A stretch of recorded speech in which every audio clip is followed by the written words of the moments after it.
Il y a un instant, nous parlions de cette avancée russe sur Donetsk, alors même que céder ces territoires, Volodymyr Zelensky s'y résoudrait. Il explique ce mardi que la Russie serait en train de préparer de nouvelles offensives, mais en coulisses, Kiev se dirait prête à céder des territoires à Moscou.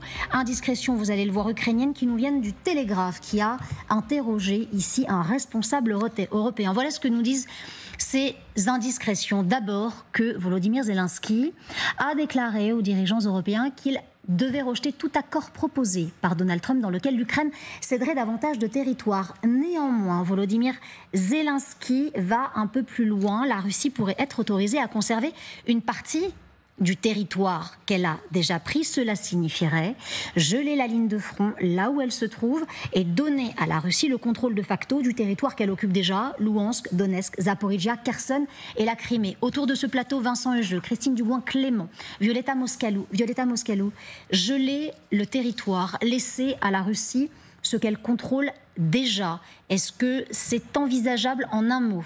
Sans une reconnaissance formelle, donc l'Ukraine se garde le droit de pouvoir récupérer par la diplomatie, par des changements par la suite, comme l'Allemagne de l'Est a pu se réunifier au bout de quelques décennies.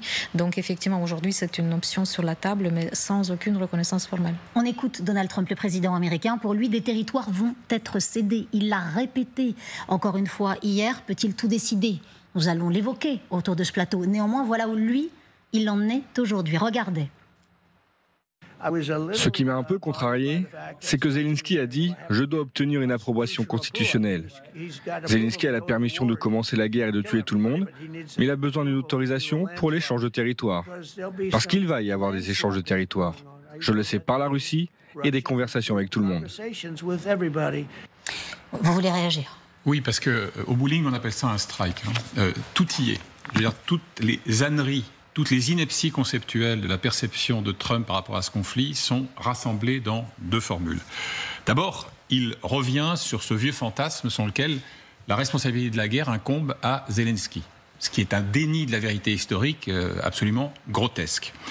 Ensuite, il lui reproche en quelque sorte d'invoquer la constitution ukrainienne, qui de fait interdit en l'état la cession de territoire. Alors, certes, on sait que c'est une logique qui lui est familière. Respect de la loi fondamentale ne l'a jamais vraiment étouffé. Qu'on se souvienne qu'il a été quand même l'incitateur d'une insurrection et de fait d'une tentative de coup d'État après que sa défaite eût été actée. Et puis je termine à ce stade en tout cas sur un point. C'est quand même de souligner le caractère exotique, voire incongru, du concept même d'échange de territoire.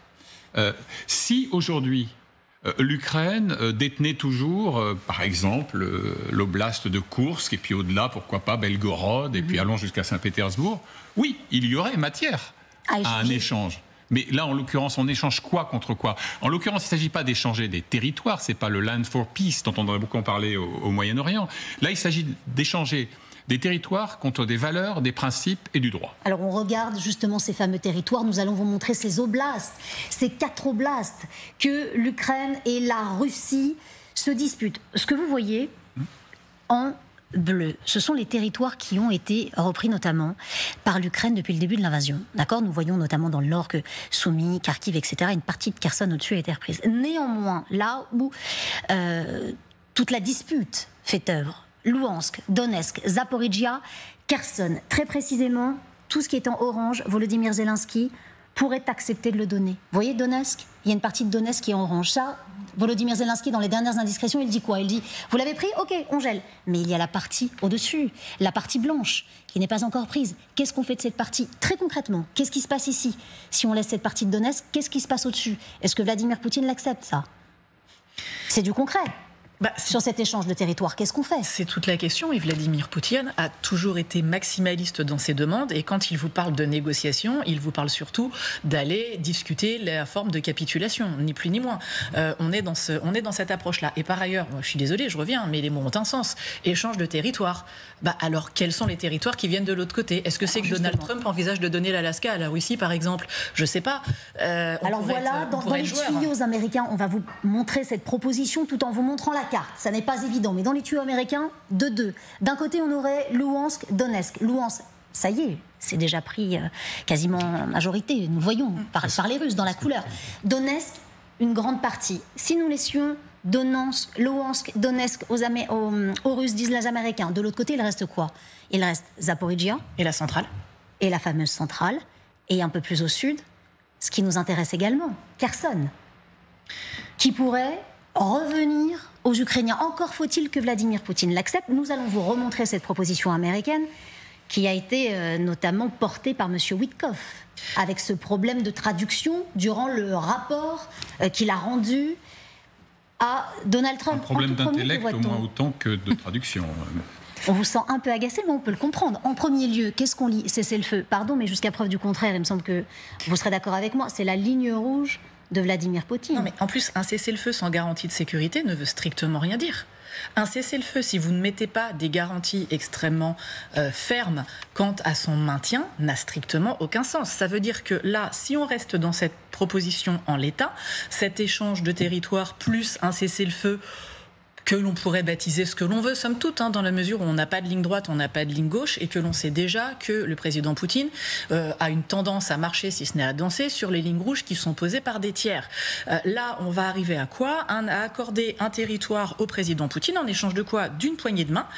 C'est pas un accord de paix, et on est quasiment à un principe de récompense, et on est sur une puissance mondiale qui vous dit que finalement la constitution d'un État n'a pas vraiment de poids, et qu'on peut modifier les frontières comme bon semble dans n'importe quelle mesure. Là, on touche, au-delà de l'Ukraine, à des équilibres, alors qu'on pouvait décrier comme étant perfectibles, comme étant tout ce que l'on veut, mais quelque chose qui régissait préalablement les relations internationales, qu'on appelle le droit international. Certes, un droit de bonne volonté, me direz-vous, mais moi je serais taïwanais, par exemple, je ne serais pas rassurée de voir ce genre de choses.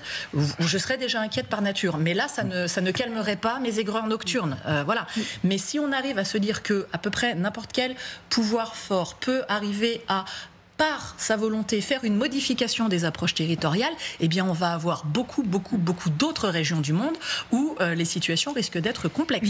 Mais je pense que les Estoniens et les Lituaniens, ils sont très inquiets en fait, parce qu'effectivement ils ont encore la mémoire de cet impérialisme russe. Oui. Le cessez-le-feu, l'Ukraine le demande, le propose depuis X temps, parce qu'on aurait pu déjà commencer par un cessez-le-feu et ensuite passer aux négociations. La Russie n'a jamais accepté, et puis Poutine, dans sa façon de négocier, comme ça a été présenté par les collègues, ce qui est à moi, et ce qui est à vous est à moi. Donc voilà. Comme ça, c'est clair. C'est sa base de départ. Violeta Moscalou, il y a peut-être une nuance. J'aimerais que l'on écoute le président américain Donald Trump lorsqu'il parle des territoires. D'abord, il plante le décor. Oui, des territoires vont être échangés. Néanmoins, lorsqu'il parle des territoires, il n'exclut pas totalement l'Ukraine. Je vous propose qu'on l'écoute. Peut-être une porte ou une fenêtre, me direz-vous, est encore ouverte. Regardez. C'est très compliqué parce que les lignes sont inégales. La Russie occupe une très grosse portion de l'Ukraine, ils occupent des territoires très importants, et nous allons rendre des territoires à l'Ukraine. Nous allons rendre ces territoires à l'Ukraine. Les lignes sont inégales, dit-il. Est-ce qu'on peut imaginer, sans le jeu, que dans la tête de Donald Trump, Vladimir Poutine puisse passer pour quelqu'un qui est trop gourmand? Et est-ce que Donald Trump pourrait donc imposer à Vladimir Poutine de rendre des terres à l'Ukraine? Le hic ici, c'est que, fidèle à une tenace tradition, Donald Trump, dans un même souffle, dit tout et son contraire. Parce qu'avant la phrase que l'on vient d'entendre, je vous cite son propos, « Ce n'est pas à moi de conclure avec Vladimir Poutine une paix pour mettre fin à cette guerre. » Alors, il faudrait savoir, il faut choisir. À qui alors? Ou ce n'est pas à moi de le faire, ou je suis en mesure de lui imposer. Ce qui d'ailleurs reste à prouver. J'ajoute un autre élément qu'on tente à oublier. On parle de territoire, on parle d'échange. Un peu comme si il s'agissait de troquer un baril de lessive contre de la menue monnaie. Mais les territoires, ce sont aussi des hommes. Qu'est-ce qu'on fait des populations déplacées? Qu'est-ce qu'on fait de ceux qui demain risquent de se trouver sous le joug de l'arbitraire russe? Qu'est-ce qu'on fait des enfants kidnappés? Qu'est-ce qu'on fait des sanctions? Et puis, qu'est-ce qu'on fait des crimes de guerre qui ont été commis? N'oublions pas que Trump déroule en ce moment un tapis rouge, ça tombe bien, un tapis rouge à un criminel de guerre, reconnu comme tel. Et que si ça se joue en Alaska, c'est pour 1000 raisons, dont la certitude de ne pas être inquiété par la justice en dépit du mandat de la Cour pénale internationale. Un autre point à compléter, qu'est-ce qu'on fait avec la reconstruction de l'Ukraine? Qui paye en fait et comment? Pour l'instant, personne ne discute de ça en fait. Mais au-delà des territoires occupés, est-ce que la Russie est capable de s'en occuper? On a vu des images avec manque d'eau, avec tout un tas de problèmes effectivement humanitaires sur ces territoires malheureux. Et puis par rapport à la reconstruction de l'Ukraine, où on parle de combien? 800 milliards de dollars. Ok, il y a la question de gel des avoirs russes, 300 milliards en Europe, mais c'est qu'un tiers en fait. Donc du coup, on est loin de tout, de sortie. On n'a pas encore une sortie très claire. L'autoroute n'est pas du tout libre et aérée. Il y a beaucoup de questions. Subodorons qu'un accord se fasse vendredi. Subodorons, imaginons que chacun aille à la table des négociations. Voilà, on se tape dans la main, on est d'accord, on échange des territoires. D'accord. Il reste une question qui agace particulièrement Donald Trump, la constitution notamment ukrainienne.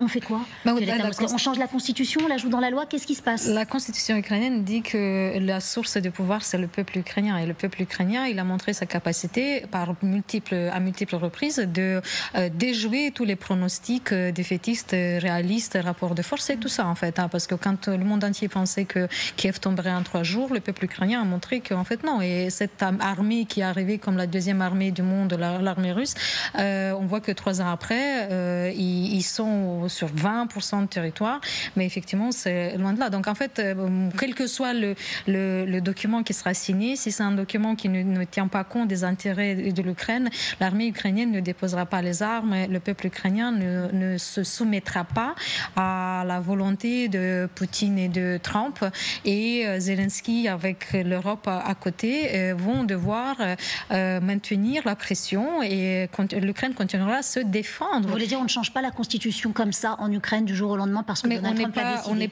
L'Ukraine n'est pas du tout prête à capituler. On n'a pas là, c'est sûr que c'est la volonté et le délire de Poutine d'anéantir le pays. C'est une guerre existentielle, en fait, on l'a déjà dit plusieurs fois. Mais sauf que, n'oublions pas que les sanctions quand même font pression sur l'économie en Russie. Il y a des problèmes démographiques aussi. Il ne pourra pas envoyer comme ça de la chair à canon pendant X années.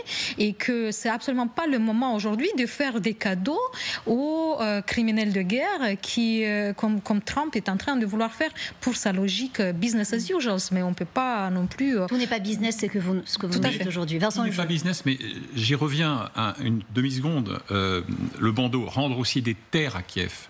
On parle bien de terre, et ça n'est pas fortuit. C'est-à-dire que dans l'esprit de Trump, les nations n'ont ni histoire ni mémoire. Il s'agit de terrain à conquérir, à exploiter, à bâtir ou à rebâtir. Et donc pour lui, qu'il s'agisse de signer un accord pour avoir accès aux terres rares, qu'elle soit sous souveraineté ukrainienne ou sous souveraineté russe, ça n'a que peu d'importance. C'est-à-dire qu'il faut garder à l'esprit que dans la psyché de Trump, ce conflit dont il ne cesse de nous dire qu'il en a hérité, que s'il avait été à la Maison-Blanche, il n'aurait jamais éclaté, ce qui est quand même une baliverne majuscule, mais passons, ça n'est qu'un écueil, un obstacle sur la voie de la restauration d'une coopération économique qui soit féconde pour les États-Unis. Donc voilà, oui, c'est des terres, mais ce ne sont pas des hommes, ce ne sont pas des nations, ce ne sont pas des patries. Christine Dugouin-Clément. Ce qui va être un petit peu intéressant à mon humble avis, parce que beaucoup de choses vont certainement se jouer entre ce qui remontera à la surface et ce qui nous sera accessible, et puis ce qui se passe un petit peu à mezzo voce, c'est ce qui se discutera sur l'Arctique. Puisque quand on parle de territoire, l'Arctique pour la Russie est quelque chose d'éminemment important, notamment en termes de continuum géographique, puisque là, on va effectivement de l'Europe au Pacifique. Et là, on a aussi une idée de terre, de continuum géographique qui est éminemment important. Et ce qui est aussi intéressant, c'est qu'on a toute une machine informationnelle russe qui présente le sommet en Alaska, le fait qu'il soit en Alaska et la position du président Poutine comme étant une position de force.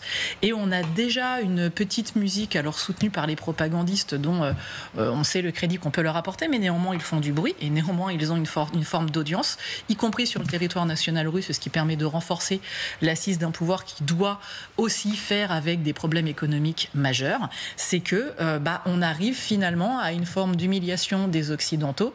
Et ce qui est quand même un plaisir de fin gourmet, c'est une humiliation que les Occidentaux ne mesureraient pas complètement. Et on va y venir aux Européens et aux Occidentaux avec l'intérêt de peser sur cet échiquier parce qu'il en va de la survie, bien évidemment, de l'Europe. Mais parce qu'on parlait et parce qu'on évoquait Donald Trump et sa connaissance de cette géographie ukrainienne qui est plus qu'aléatoire. Une preuve, encore hier, notamment concernant Odessa. On va vous montrer cette carte avant même d'écouter Donald Trump, si vous le permettez, juste pour que, avant de l'écouter, vous puissiez, sur la carte, situer Odessa. Odessa, c'est à 800 kilomètres des oblasts qui nous intéressent aujourd'hui. Ça n'a pas de lien. Vous voyez Odessa, vous voyez les 4 oblasts, c'est loin, 800 kilomètres. Voilà ce que dit Donald Trump hier concernant Odessa. Et peut-être, dis-je peut-être, devrions-nous nous inquiéter sur sa vision géographique de l'Ukraine. Regardez. Ils ont pris des territoires vraiment majeurs. Ils ont pris une grande bande maritime. C'est toujours ce qui a le plus de valeur. Un océan, un lac, une rivière. Ce qu'on ignore beaucoup, c'est que l'Ukraine avait une grande façade maritime. Et c'est fini.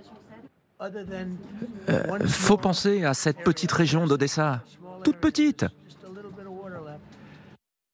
Est-ce qu'on doit s'inquiéter ? C'est une vraie question que je vous pose. Pas mal de choses, et notamment de l'état cognitif de Donald Trump. On a beaucoup glosé, et parfois à juste titre, sur les égarements de Joe Biden. Bon. Mais indépendamment de cette incongruité sur Odessa, je vous rappelle qu'à 2 reprises en moins d'1 heure, Donald Trump nous a expliqué qu'il allait voir vendredi, donc en Alaska, Poutine en Russie. Il va quand même falloir lui rappeler que depuis 1867, et la cession pour 7,2 millions de dollars de l'époque du territoire en question, l'Alaska appartient aux États-Unis et est devenu un peu moins d'un siècle plus tard un État américain. Bon. Donc il y a chez lui donc un mélange d'ignorance et, je pense, de hiatus cognitifs qui sont au moins aussi sérieux que ceux de Joe Biden. C'est la première puissance du monde. Et oui, et c'est quelqu'un qui va encore exercer le pouvoir pour un peu plus de 3 ans. Juste une petite remarque par rapport à tout à l'heure, vous posiez la question sur l'état d'esprit des Ukrainiens. Sur les réseaux sociaux ukrainiens, il y a des mèmes, des images qui circulent pour dire que Donald Trump va offrir l'Alaska à Poutine en échange de la promesse de ne pas partir en guerre contre les États-Unis. Donc voilà, on essaie de faire de l'humour et c'est pour ça qu'ils sont courageux et résilients et vraiment exemplaires dans cette force mentale quand même qu'ils ont les Ukrainiens. Mais effectivement, est-ce qu'ils sont très inquiets pour leur survie aujourd'hui et pour leur croient dans leur armée. Ils croient dans leur armée, ils savent que l'armée ukrainienne, elle est forte, elle ne cédera pas. Et je pense malgré toutes les appréhensions, ils croient dans l'Europe profondément. Parce qu'il faut rappeler quand même que la révolution Euromaïdan, la jeunesse ukrainienne, c'était le premier pays où du sang a coulé sous les drapeaux européens, sachant que le pays n'avait même pas encore signé l'accord d'association. Donc je pense que c'est cette croyance profonde dans l'Europe. Nous croyons dans l'Europe. Mes étudiants à Metz, on a fait il y a 2 ans une parade nautique avec l'œuvre de Jean Cocteau décorée sur la Moselle et avec le message « Nous croyons dans l'Europe ». Et effectivement, c'était quelque chose qui marquait vraiment profondément. L'Europe comme sauveur des Ukrainiens. L'Europe comme la source ultime d'espoir que la politique aujourd'hui ne sera pas de business as usual partout et que la jeunesse en Afrique et ailleurs nous regarde aussi. Et ils espèrent qu'on propose quelque chose pour contrebalancer ce monde fou dans lequel personne n'arrive à se projeter en fait. Christine Dugouin-Clément. Oui, moi je voudrais revenir sur le fait, je me rends en Russie, en Alaska, un petit point. Alors déjà, pour une petite note, parfois les faits sont têtus et ont un peu d'humour, c'est que la vente de l'Alaska intervenait notamment pour renflouer les caisses russes après la guerre de Crimée qui avait eu lieu 15 ans après, qui avait été un gouffre économique. Toute parallèle avec la situation actuelle serait pur hasard. Mais il faut replacer cette espèce de bourde et espérons que c'en soit une et que ça ne soit pas quelque part un tapis ouvert pour avoir un rebond assez facile à... On l'a répété 4 fois, mais espérons effectivement que voilà, il y a certains qui disaient qu'il valait parfois mieux parier dans la stupidité humaine que dans sa malignité. Bon, c'est loin d'être anodin. Si on remonte en 91, il y a un groupe qui était assez connu, qui s'appelle Lyubé, qui était un des groupes phare du président Poutine, qui avait fait un titre qui s'appelait Ne sois pas stupide Amérique, grosso modo, et qui vous expliquait qu'il fallait rendre l'Alaska. C'est quelque chose que l'on a vu refleurir en 2014 avec des chansons qui sont sorties, et vous aviez des refrains, nous avons pris la Crimée, nous avons pris Sébastopol, nous reprendrons l'Alaska. Et en 2020, donc c'est quand même assez récent, on a du renouveau là-dessus. Vous avez vu des panneaux fleurir sur le territoire russe Alaska Nacha, l'Alaska est à nous. Et vous avez eu pour l'anniversaire du président Poutine une campagne de publicité qui sortait. Et là encore, je veux bien croire au hasard, mais vous aviez le président Poutine avec un ours qui se trouvait être un ours d'Alaska, qui était issu d'une photo prise en Alaska et qui est exposée au musée de New York. Donc si vous voulez, cette idée-là du territoire, du continuum russe, etc., elle est loin d'être anodine. Et si je remonte encore un petit peu dans le temps, parce qu'on pourrait croire que je fais dans un filet de longue date, eh bien, je vous enjoins à aller regarder le fil de M. Dmitriev, qui est un des hommes de confiance du président Poutine, qui est à la tête du fonds d'investissement direct russe, qui d'ailleurs colle comme une ombre à Witkoff à chacune de ses grandes visites. L'émissaire américain, donc. Exactement, l'émissaire américain qui avait fait une déclaration, et je vous la cite, avec ses racines orthodoxes. Ses forts, son commerce de fourrure, l'Alaska né russe renvoie aux relations russo-américaines et fait des USA une nation arctique. Vraie question. J'ajoute vraie question sur l'Alaska, Vincent Lejeune. Oui, codicile à la démonstration de Christine Dugouin-Clément. D'abord, certes, Poutine lui-même avait ironisé en 2014 en disant qu'il ne rêvait pas d'un retour de l'Alaska dans le giron russe parce que, disait-il à l'époque, il est fait aussi froid que chez nous. Et puis, deuxième remarque, alors qu'il compense amplement cette boutade, c'est que vous avez, il y a quelques jours, à la télévision russe, sur la chaîne Rossiya One, quelqu'un qui n'est pas n'importe qui, c'est le président de la commission de la défense de la Douma, qui est un ancien général, monsieur Kartapolov, qui a dit très explicitement, et je le cite, « Nous avons pour habitude de reprendre ce qui nous appartenait ». Et s'il s'agit de trouver 7,2 millions de dollars pour rembourser nos partenaires américains, nous les trouverons. Donc cette idée-là flotte, et elle flotte dans tous les débats de la télévision russe, évidemment inféodée au Kremlin, mais aussi dans pas mal des journaux de la place de Moscou. Mais est-ce qu'en réalité, à demi-mot, vous allez pouvoir répondre, Violetta Moscalou, permettez-moi juste de vous poser la question, est-ce que c'est Vladimir Poutine qui a déjà gagné alors que ce sommet est organisé en Alaska à l'initiative des Américains, avec ce lieu gorgé d'histoire pour les deux grandes puissances? C'est l'état d'esprit revanchiste, on l'a déjà dit, on répète qu'il veut ressusciter l'Union soviétique et la Russie tsariste qui remonte à l'époque Pierre le Grand, donc à 1700 et quelques. Donc effectivement, la Finlande, la Suède qui ont demandé l'adhésion à l'OTAN très très rapidement après l'invasion de l'Ukraine, ça montre effectivement que les pays voisins prennent très au sérieux les menaces en fait de ce revanchisme russe. Et aujourd'hui, c'est sûr que tous les médias russes sont super contents et super heureux, mais attendons de voir avec quoi ils vont ressortir, parce que j'espère qu'il y aura quand même un retour de boomerang et que, encore une fois, je ne vois pas quand même le président américain plier complètement à toutes les demandes et faire cadeau aux Russes à 100%. Et Poutine, il est gourmand, il est maximaliste, il est jusqu'au boutiste, il pense maintenant avoir le vent en poupe. Et j'espère quand même qu'il y aura un boomerang. Mais Violetta Moscalou, qu'est-ce qui vous fait dire aujourd'hui qu'il est impensable pour vous que Donald Trump ne cède pas à toutes les demandes russes? Mais parce que je pense que les États-Unis sont partis républicains, ils ont encore la mémoire de la guerre froide, et l'Union soviétique était quand même le grand rival et tout ça. Enfin, je veux dire, pourquoi ça serait une humiliation quand même pour eux de voir que leur président dit alléluia à tout ce que veut Poutine en fait. Et comment est-ce que vous expliquez aujourd'hui, et comment vous prenez surtout en Ukraine, le fait que hier soir, lors de son allocution, dont nous montrons plusieurs extraits depuis tout à l'heure sur notre antenne, Donald Trump a confirmé que Volodymyr Zelensky ne sera pas présent en Alaska?